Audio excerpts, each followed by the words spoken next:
Good evening. I want to talk about something else that I've heard people say, that Satan can put sickness on you.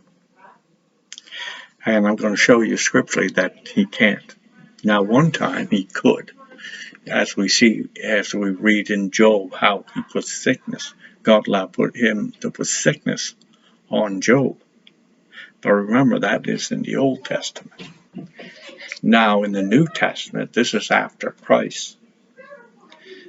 He went to the cross. He died, rose again, and defeated Satan. Okay? And this is what the scripture, Colossians, or just Colossians 2 and 15 says, having disarmed principalities and powers, he made a public spectacle of them, triumphing over them. In other words, he defeated them. And if we look into Matthew 28th verse, and Jesus talking to his disciples says this, and Jesus came and spoke to them, saying, all authority has been given to me in heaven and on earth. So that tells you that Satan has no authority. He's been disarmed. He's got nothing to use against you but his mouth. And a lot of Christians are paying too much attention to what he's saying and believing what he's saying. Proverbs 18:21 said, life and death are in the power of the tongue, and those that love it will eat of it. I want to share something else, and usually this is referred to Christ, but let's go to Deuteronomy first, 30th chapter of Deuteronomy. And I want to read this to you. And this will sound familiar to you. And Moses was talking to the children of Israel. Said, the choice of life or death is the title. For this commandment which I command you today is not too mysterious, nor is it far off. It's not in heaven, that you should say, who will ascend into heaven for us and bring it to us, that we may hear it and do it. Nor is it beyond the sea, that you should say, who will go over the sea for us and bring it to us, that we may hear it and do it. But the word is very near you, in your mouth and in your heart, that you may do it. Let's skip down to verse 19. Says, I call heaven and earth witnesses today against you, that I have set before you life and death, blessing and cursing.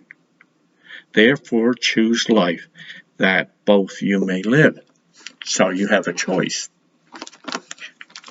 right? You could speak death or life, blessing and cursing. It comes out of your mouth. Okay? Let's see what Jesus says in Matthew 12. Pay attention and think about this. Either make the tree good and its fruit good, or else make the tree bad and its fruit bad. For a tree is known by its fruit. So what are you speaking? Life, blessing, or cursing, or death? What fruit are you speaking? Brood of vipers, how can you, being evil, speak good things? For out of the abundance of the heart the mouth speaks. A good man out of the good treasures of his heart brings forth good things, and the evil man out of the evil treasures of his heart brings forth evil things. But I say to you, that for every idle word that you speak, they will be given account of it in the day of judgment. For by your words you will be justified, and by your words you will be condemned. Now, we'll go over to Romans and start with the 6th verse. This is going to sound familiar to you. But the righteousness of faith speaks in this way. Do you say in your heart, who will ascend into heaven? That is to bring Christ down from above. Or who will descend into the abyss? That is to bring Christ up from the dead. But what does it say? The word is near you, in your mouth and in your heart. Isn't that what's written in Deuteronomy? And then Paul explains what it is.